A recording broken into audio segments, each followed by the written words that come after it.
I mean, he asked me if I wanted to play, if I want to go for it. I said on Sunday, I probably didn't care too much for it. When I slept on it, I was like, there's an opportunity to implant my name in football history. May never get another opportunity like that again. So I'm down, but at the end of the day, like, I don't care for putting the team at risk. He's the head coach for a reason. He makes the decisions, and whatever decision he wanted to make, I let him know if you want me to play, I'm going to go out there and make sure I get it. And if we don't, I'm okay with that too. Hey, what's up, you guys? Welcome back. Just Simply Sports here with me. I am Kaja.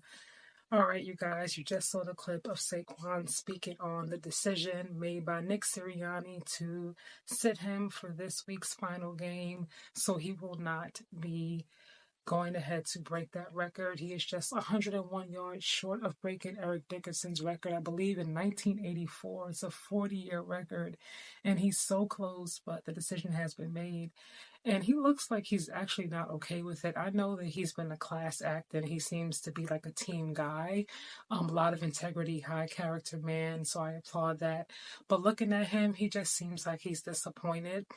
And I feel like for Nick Sirianni, he was damned either way. If he said, yeah, go ahead, get it. And worst case scenario, God forbid, Saquon got hurt or one of the other starters got hurt, because you can't put Saquon out there with your third string. You got to put your starting core out there to surround him to get that record, right? So you put him out there and God forbid Saquon gets hurt or someone else gets hurt. And then it's like, all the backlash is going to be, well, why'd you put him out there? He should have just sat, so on and so forth. Super Bowl's the bigger picture. And I understand why Nick Sirianni decided to go ahead and rest the starters. They haven't had a bye week in I don't know how many weeks. And obviously the main goal for everyone is to win the Super Bowl. But it's not guaranteed. It's not guaranteed. There's so many other great teams. Ravens, you got the Lions. There's so many great teams. The Chiefs trying to three-peat is going to be really hard to get past them, although I expect they're not going to three-peat. I've been saying this. I'm standing 10 toes on it. But it's still going to be hard to take them out. They're not going to just roll over. You know what I mean? And if they don't get a Super Bowl, I feel like he's going to regret his decision. Even if they do win a Super Bowl, I feel like when he looks back, Saquon that is, when he looks back on this chance to be in the history books, he's going to feel like I made a mistake. And that's what I really hate for him. Again, I love that he's a team guy. And when you have the chances to make history don't come around often. I believe there's only nine running backs who have eclipsed over 2,000 yards, right? So that just says a lot right there in itself. It really shows how hard it is to get over 2,000, rushing yards. And for him to be the ninth person out of all the years the NFL has been around, all the decades and so on and so forth, and he has a chance to make history and pass a record that's been in place for 40 years. As a coach, I gotta let him go out there and at least try. I cannot, in good faith, if I was Nick Sirianni, forget what happens Super Bowl, because that's not a guarantee. He can get hurt in the first round of playoffs. You know what I mean? Like, and then what? Then what happens? You know what I mean? So for me, if I'm Nick Sirianni, I gotta let you at least try. At least go out there for the first half of the game, and see what happens. And if you don't hit it in the first half, then okay, I'm gonna have to take you out because I don't want you to get hurt. And when you think about it, just thinking back throughout the season, and again, such a high character guy, there were games where he could have went out there and rushed for more yards. Like last week, he chose to sit down. He took him out the game. I understand why, but he could have gotten more yards. I forgot earlier this year, I forgot who they were playing. You saw Nick Sirianni talking to him on the side, asking him if he wanted to get back out there. He said, no, go ahead, let the young guys, play. Again, so respectful. That's very admirable.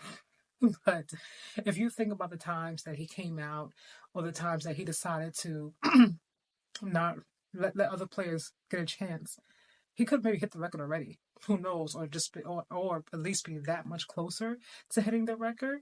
So this is so crazy. But even for the Eagles franchise, like, I would think that you would want to have that record in the history, like, for your team, right? You know what I mean? I don't know. It's just, I would think so. Again, I get the bigger picture is Super Bowl, obviously, New Orleans, Super Bowl, halftime show, walk away with the Lombardi trophy at the end of the day.